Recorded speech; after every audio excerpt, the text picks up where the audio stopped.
ক্যাপ্টেন্সির দুই রকম প্রভাব পড়ে একজন ক্রিকেটারের ওপর। কেউ ক্যাপ্টেন্সি পেয়ে চাপে ভেঙে পড়েন, আর কারো কারো ক্ষেত্রে ক্যাপ্টেন্সি সেরাটা বের করে আনে। নাজমুল হোসেন শান্ত দ্বিতীয় গ্রুপে পড়েন।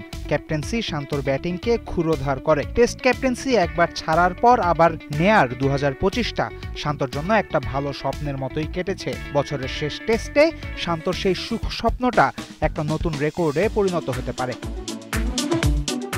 2025 সালে 5 টেস্টে 3 সেঞ্চুরি করেছেন শান্ত। আয়ারল্যান্ডের বিপক্ষে মিরপুর টেস্টেও সেঞ্চুরি করতে পারলে এবছর শান্তর 4 নম্বর সেঞ্চুরি হবে। বাংলাদেশের হয়ে এক বছরে সর্বোচ্চ 4টা সেঞ্চুরি আছে মুমিনুল হকের। 2018 সালে 8 টেস্টে 4 সেঞ্চুরি করেছিলেন এই বাঁহাতি ব্যাটার। যেহেতু এবছর আর কোনো টেস্ট খেলবে না বাংলাদেশ, তাই শান্ত ঢাকা টেস্টেই শেষ সুযোগ পাবেন জাতীয় রেকর্ড গড়ার। মিরপুরে একটা সেঞ্চুরি করতে পারলে যৌথভাবে শীর্ষে যাবেন ক্যাপ্টেন, আর গলের মতো ঢাকাতেও 2 ইনিংসে 2 সেঞ্চুরি হলে শান্ত হবেন এক ক্যালেন্ডার বছরে বাংলাদেশের সর্বোচ্চ সেঞ্চুরির মালিক।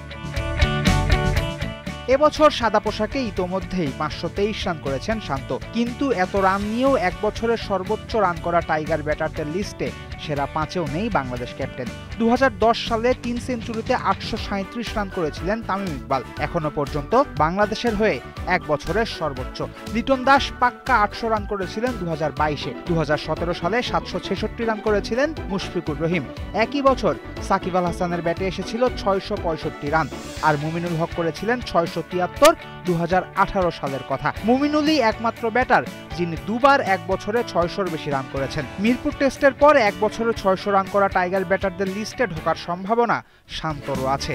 অবশ্য শান্ত এবছর খেলেছেন প্রায় 75 গড়ে। এর আগে কোনো টাইগার ব্যাটারই এত গড় নিয়ে বছর শেষ করতে পারেনি টেস্টে। সেঞ্চুরি হোক বা হোক, গড় বজায় রাখা শান্তর জন্য খুব একটা সহজ হবে না তা। মিরপুরে বাংলাদেশ ক্যাপ্টেনের পরিসংখ্যান মোটেই সন্তোষজনক নয়। এ মাঠে প্রায় 29 গড়ে ব্যাটিং করলেও আফগানিস্তানের বিপক্ষে এক টেস্টে 2 সেঞ্চুরি ছাড়া তেমন সুবিধা করতে পারেননি শান্ত। টেস্টে বাংলাদেশের সবচেয়ে ধারাবাহিক ব্যাটারের হোম অফ ক্রিকেটেও পরিসংখ্যান ভালো করার বড় সুযোগ আইরিশদের বিপক্ষে। আয়ারল্যান্ডের বিপক্ষে টেস্টের পরই বাংলাদেশ ব্যস্ত হয়ে পড়বে টি-20 ক্রিকেটে।